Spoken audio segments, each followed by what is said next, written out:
का टॉपिक है अष्टांग योग। अष्टांग योग मतलब योग के 8 अंग। इसके लिए श्लोक दिया गया है, यम नियम आसन प्राणायाम प्रत्याहार धारण ध्यान समाधिये अष्टावंगानि। पहला है यम, दूसरा है नियम, तीसरा है आसन, चौथा है प्राणायाम, पांचवा है प्रत्याहार, छठवां है धारणा, सातवां है ध्यान, आठवां है समाधि। तो फर्स्ट में यम पढ़ेंगे। तो यम में अहिंसा, आस्तेय, सत्य, ब्रह्मचर्य, अपरिग्रह आते हैं। तो अहिंसा में हिंसाओं का त्याग करना ही अहिंसा कहलाता है। ये चाहे मन का हो, वचन का है बोलने वाला, या फिर कर्म का है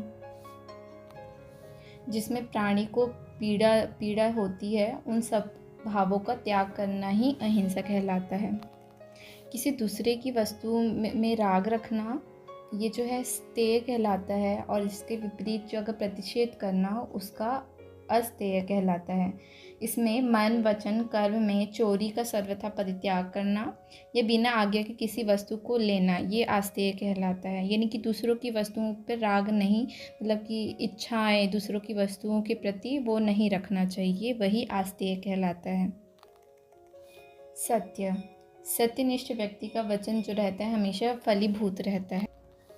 ब्रह्मचर्य में वीर्य की रक्षा करना ब्रह्मचर्य कहलाता है। अपरिग्रह में जो परिग्रह है विभिन्न वस्तुओं का, सांसारिक भोग विलासों का इकट्ठा करना होता है। अपरिग्रह मतलब उसको उस प्रवृत्ति को रोकना, त्यागना अपरिग्रह कहलाता है। दूसरे अंग में चलते हैं तो नियम। नियम के अंतर्गत आता है शौच, संतोष, तप, स्वाध्याय, ईश्वर प्रणिधान। तो शौच में देखें तो शौच जो रहता है पवित्रता, ये दो होता है, एक आंतरिक पवित्रता रहता है, एक बाहरी पवित्रता रहता है।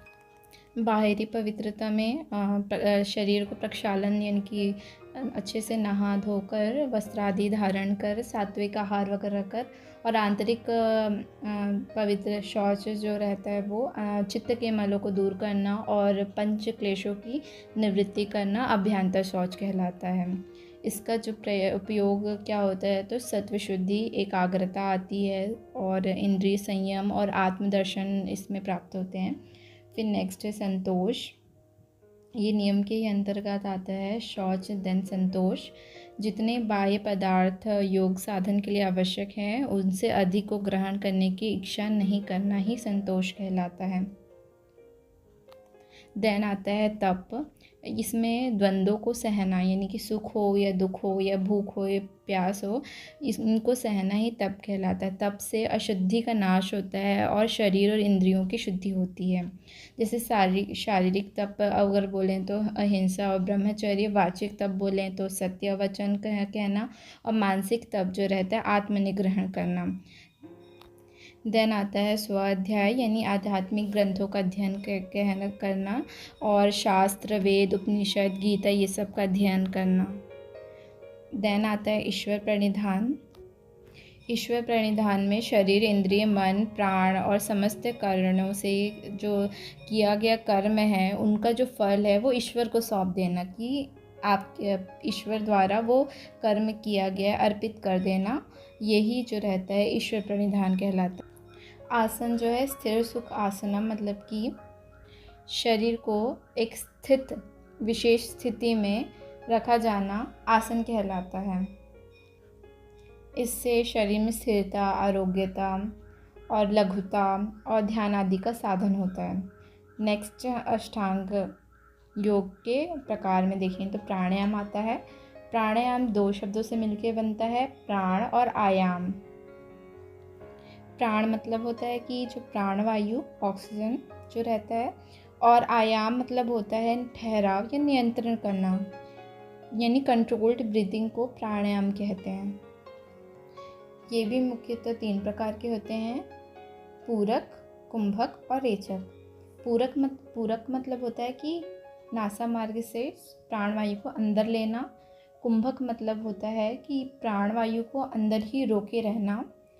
और रेचक मतलब होता है कि प्राणवायु को बाहर छोड़ देना। ये 3 स्टेप होते हैं। नेक्स्ट 5th अंग है प्रत्याहार।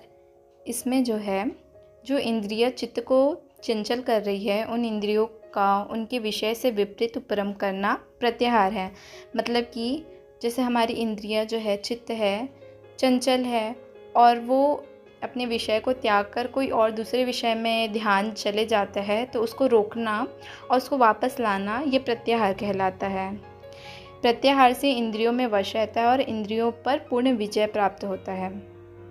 प्रत्याहार के उपाय क्या क्या हैं? तो प्राणायाम, त्राटक, भ्रामरी, कुंभक, ये सब प्राणायाम के द्वारा प्रत्याहार प्राप्त होता है। देन 6th अंग होता है धारणा, जो चित्र को एकाग्रता से स्थान विशेष में बांधना धारणा कहलाता है।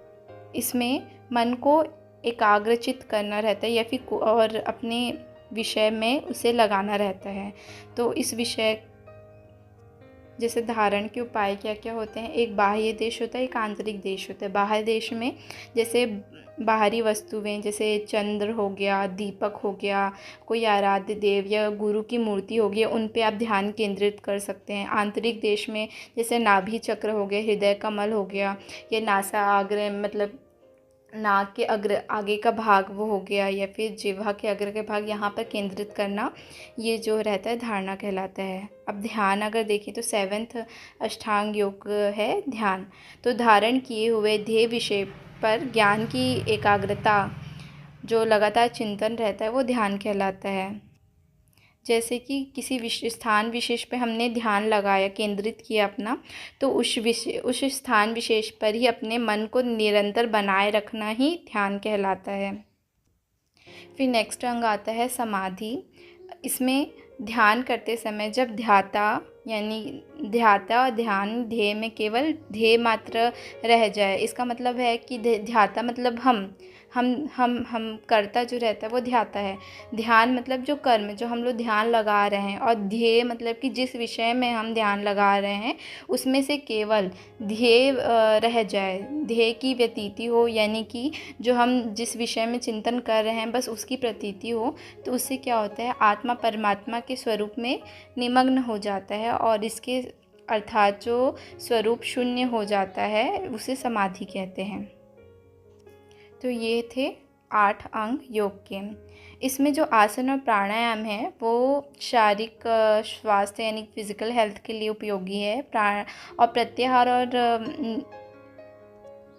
नियम जो है वो मानसिक स्वास्थ्य मेंटल हेल्थ के लिए उपयोगी है। यम जो है सामाजिक स्वास्थ्य सोशल हेल्थ के लिए, और धारणा ध्यान जो है आध्यात्मिक स्पिरिचुअल हेल्थ के लिए उपयोगी होती है।